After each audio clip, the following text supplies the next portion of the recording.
October 8, 1871. The Chicago Fire. You are there. Walter Cronkite reporting, Sunday, October 8, 1871. In this year and month, we are suffering in Chicago the strange calamity that is most devastating and annoying to that new city, which is now only 30 years old. In this year, 1871, Chicago has grown like a boom town, and a series of fires the last few months has made the city fathers realize that their city has grown much too fast. Chicago is now going through a drought. There's been no rain for nearly 6 weeks. The buildings, mostly wooden, are dry and as a result, dangerous. The last 5 days, there have been reported fires in many areas. The firemen, as a result, are exhausted, undermanned, and ill-equipped for such a series of outbreaks. Yesterday was the worst fire in Chicago history. 4 blocks were entirely burned. We've heard reports that another fire has broken out in a barn on the southeast corner of DeKoven and Clinton Streets.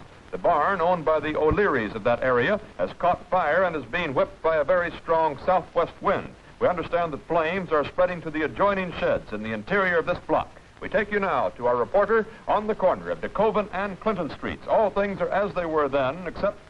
You are there. This is William Keneally. We're at DeKoven and Clinton Streets. The fire department has not yet arrived, but it's expected at any moment. The fire has moved up Clinton towards Taylor Street. It's moving directly northeast and cutting diagonally through the block. The O'Leary barn, where the fire was first reported, is 4 houses beyond the house we're now viewing. Now, this home, which I'm afraid is beyond hope, belongs to the John Raffertys. We've been informed that one of the fire brigades has reached the scene, but it's up on Taylor Street trying to head off the fire.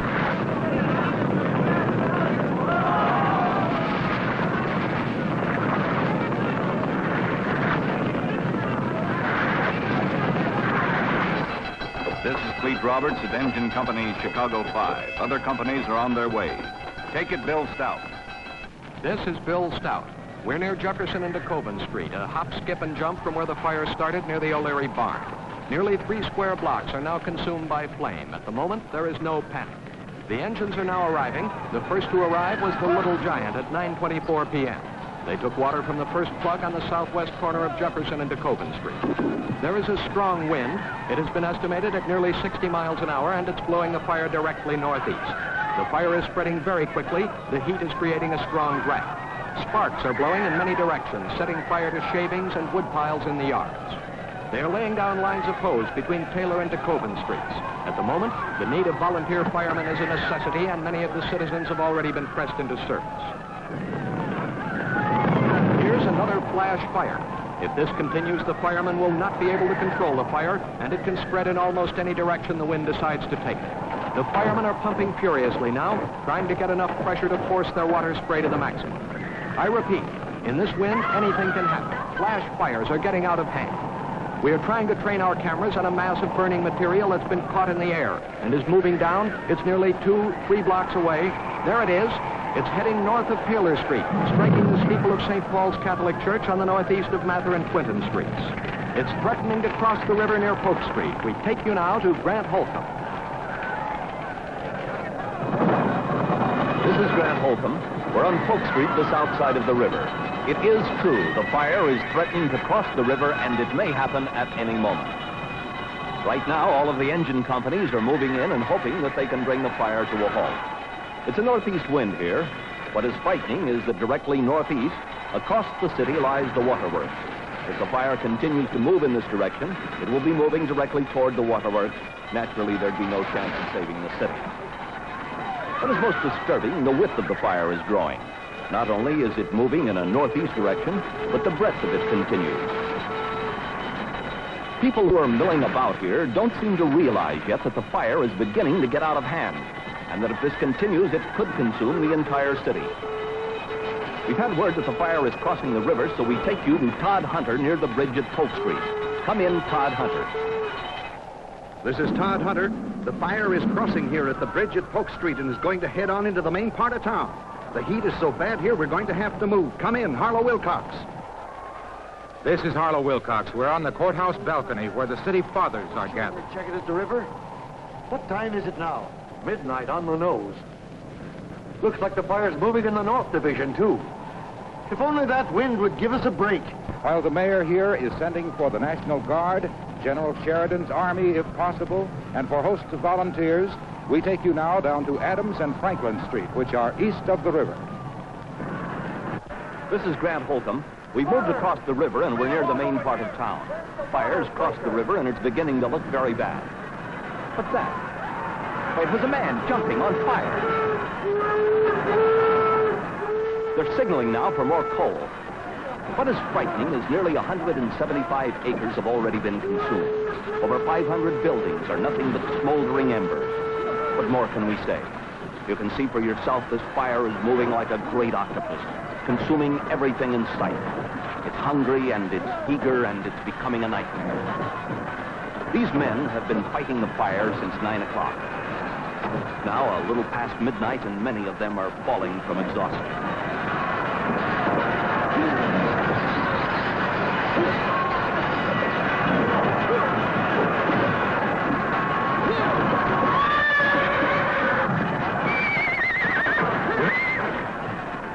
This is Cleet Roberts. We've moved across the river. We're down in the heart of the business section. These milling crowds realize now that they're faced with more than a fire. They're faced with the threat of being annihilated.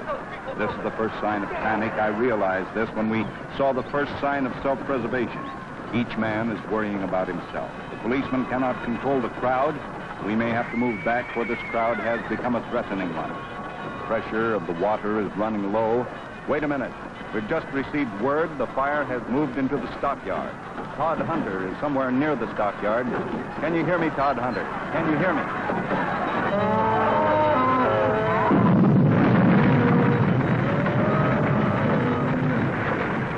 This is Todd Hunter near the stockyards. Over 10,000 cattle have been frightened into a stampede. They're breaking through their wooden bars, and there's nothing here that can stop them. This is beyond imagination. Everyone here is scattered and run for their lives, for this can be instant death. This can be worse in many ways than the fire. Oh, I'm sorry, but we're going to have to get out of here ourselves. Come in, Bob Parrish. This is Bob Parrish. I have a vantage point on a ledge. I may have to move up higher, but at this moment it seems safe. The cattle are running this way. Unfortunately, they're heading right toward the heart of town. Everybody's trying to move out of the way. It seems like now we're caught between the devil and the deep blue sea, between this onrushing herd and the fire.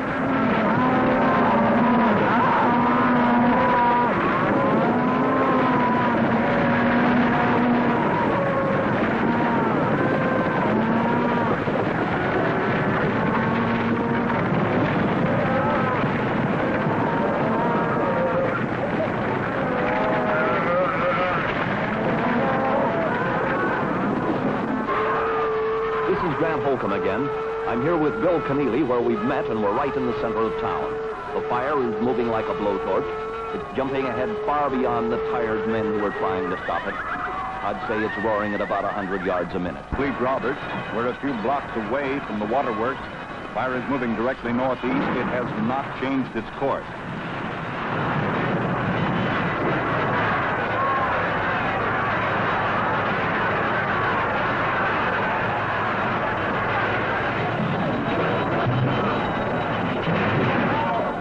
Trying to fight through this mob to see if we can reach the waterworks ourselves, but it's almost impossible to get any farther.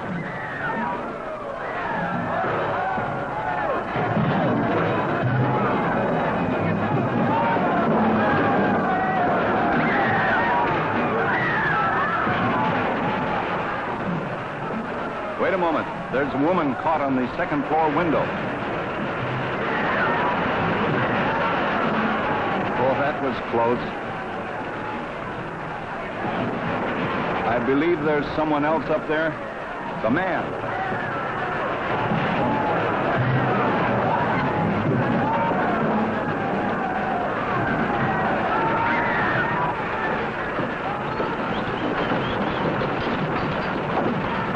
We're going to see if we can skirt around and see how close the fire is to the main source of water supply. Take it, Bill Stout. This is Bill Stout on one of the fire engines trying to reach the waterworks. This will be a concentration point. We're fascinated with these horses.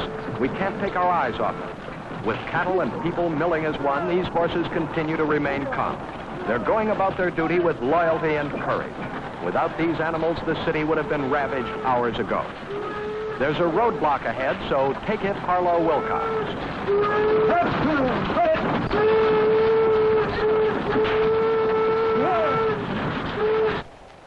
This is Harlow Wilcox. We may have to be leaving here soon. The fire is catching up with us. I'm sorry, Your Honor, but I've been notified to tell you that you must abandon this building at once. Do you know if the city prisoners were released from the jail? I believe so. Nearly 150. I don't know whether you know it or not, but there's been a lot of looting, and all the liquor's been thrown out of the stores into the streets. Grant Holcomb. We're getting it from both sides now. The second fire started here a few minutes ago. There's also great danger of being trapped by surrounding planes here. These poor firemen have been fighting for over 6 hours. Most of them also fought yesterday's fire.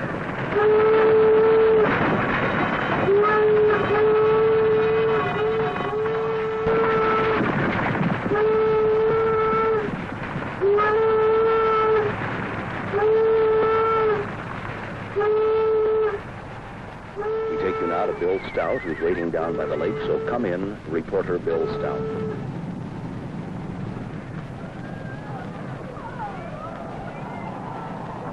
This is Bill Stout. We're down at the lake.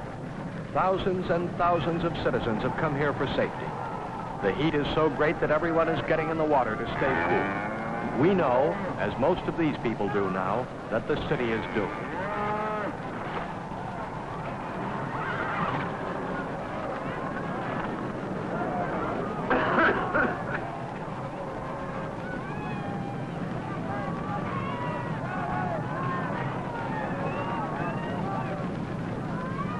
Fleet Roberts.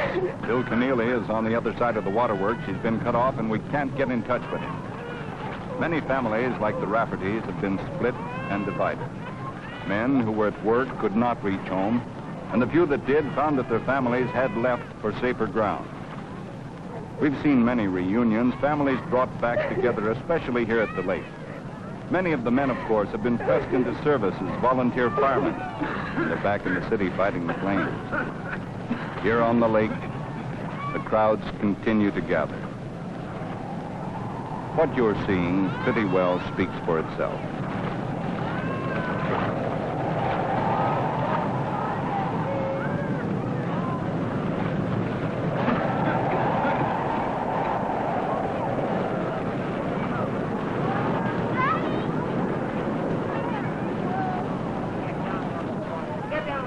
We've just received word from Grant Holcomb that he's near the waterworks.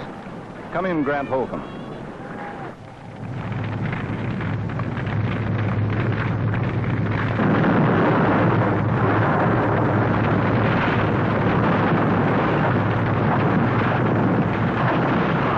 This is Grant Holcomb. Most of the waterworks has been destroyed. The tower is still standing, though. A great exodus out of the city has now started. Those who can't reach the lake are running wildly toward the outskirts of the city, and it looks like the city is coming to an end. We're going to have to move, too. Someone please take over.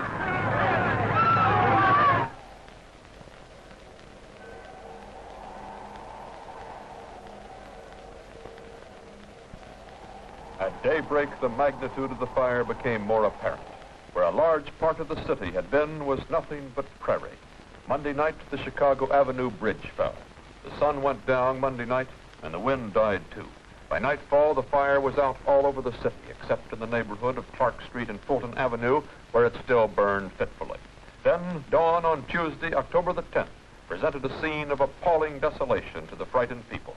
An area 4 3/4 miles long from the north to south, with an average width of 1 mile, had been wiped out in a short period of about 30 hours. What had been a prosperous business and industrial district was now nothing but occasional piles of stone and brick. 2,120